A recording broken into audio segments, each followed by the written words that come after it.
Thank you, Mayor, honorable members of the council.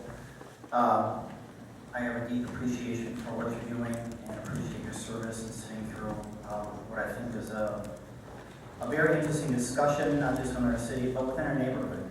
And I think a lot of great points have been brought out. I am here representing myself. I live at 3110 Prospect Drive, which is immediately across from this parcel. I look at this every day as I eat breakfast, play with my kids.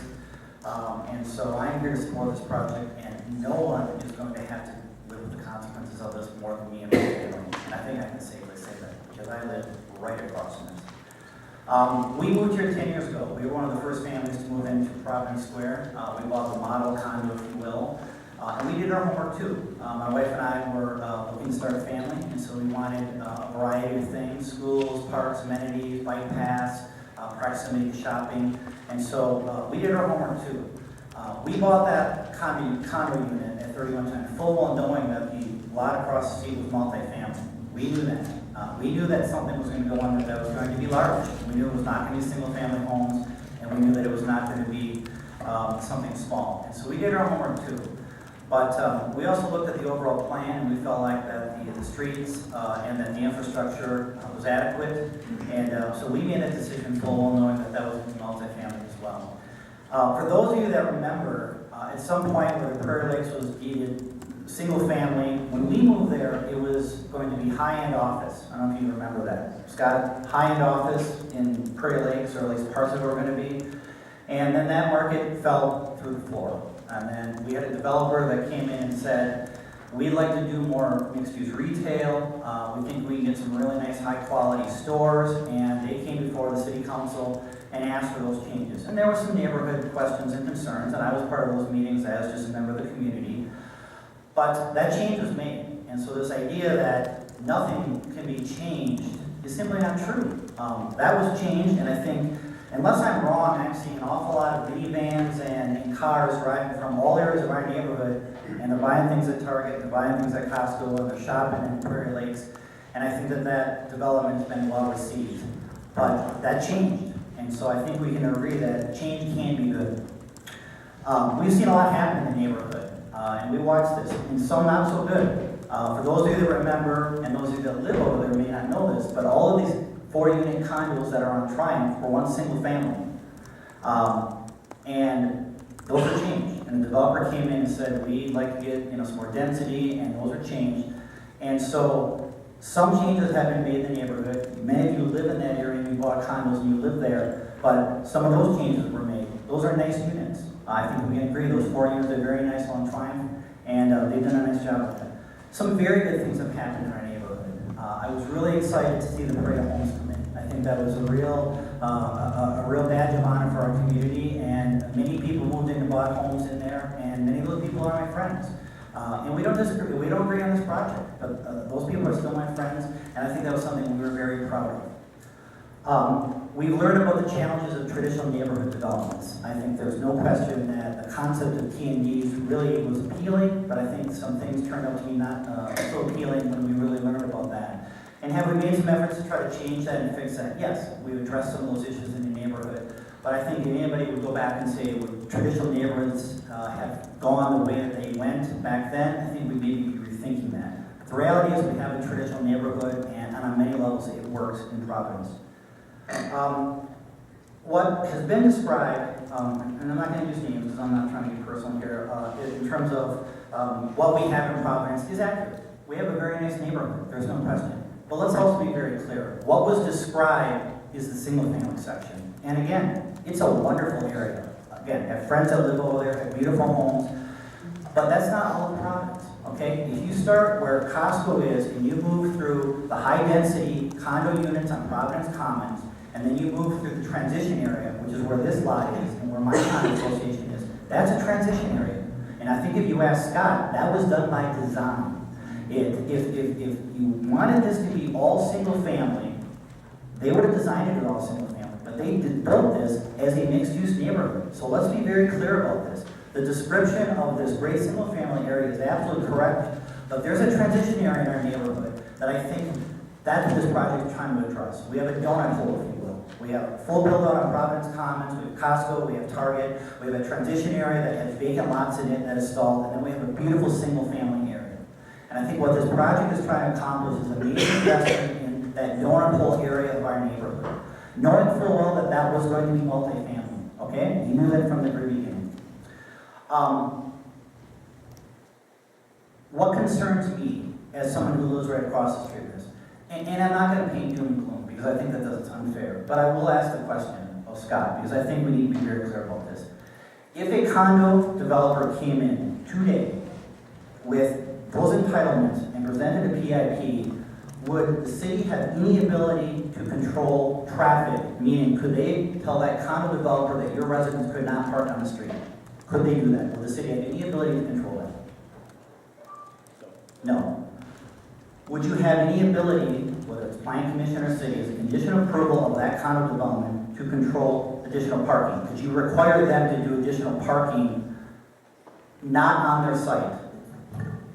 Beyond the parking ratio that would be required for about the that. project that was previously approved, yeah, that the idea is behind us. Someone can come in and build that building. Yep. As shown, just getting a building permit.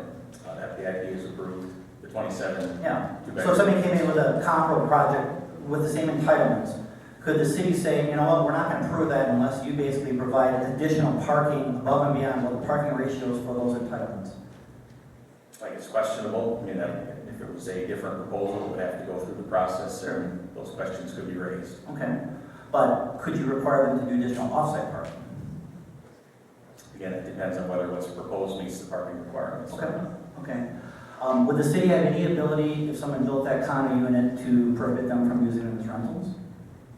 So they build 27 units and then turn right around and rent them out? That has proven to be a difficult standard to enforce, no doubt. Okay. We certainly have buildings in the neighborhood that were built as condos and are being rented. All right. Again, I'm not trying to be doom and gloom, because there's great condo developers out there, there's poor condo developers out there, and I think somewhere between is where probably someday will build it. But I think let's be honest about that, we would have very limited ability to try to address the issues that have been raised in our neighborhood, which is traffic, which is parking. I've heard traffic and parking, traffic and parking, traffic and parking. And we would have zero ability to influence that with a condo project. My kids ride on bikes here. My kids go to that park. The church did a very nice job of doing a community build for that park. We can all agree that that was a great amenity, but there are kids in that neighborhood. My kids run on those streets, ride those bikes. And where I fall on this is, I would rather have the ability to control parking and traffic through a development like this, where the city can put the hook on this and say, you can only do this project if you agree to X, Y, and Z. Get the parking off street, put it on, get it off the street and get it onto your property or put it over on the church. Require your tenants to park off street. That's something that you could not do with a condo development. That's what I care about as a unit owner, okay? I want to make it very clear. I am representing my family. I have no business relationship with Key Wall. I am the person that is buying that single lot, and I am buying it from Tom Huschitz, okay? And I've been talking to Tom for over 5 years about buying that lot directly from him. I am not buying from the developer, and I want to make it very clear. I do not have a business relationship or being compensated by the developer or by Tom, okay? I know that's been brought up, and I want to be very clear about that.